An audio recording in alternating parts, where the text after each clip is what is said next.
La movida fracassona, gli addii al celibato sopra le righe, gli schiamazzi, le risse notturne nel salotto buono cittadino non sono accettabili.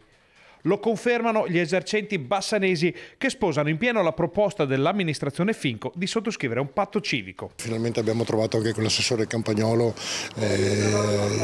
il momento proprio anche di ripresentarlo, di portarlo avanti, di correggerlo, perché ricordo che quando era nato come una prova e doveva essere corretta di anno in anno per vedere quali erano le situazioni un po' più critiche o le cose da modificare.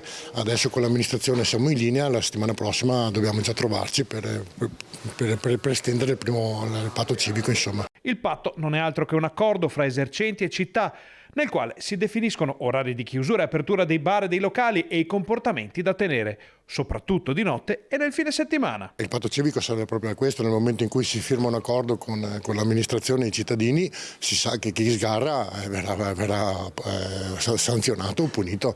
Questa è una cosa che la sappiamo già da tempo.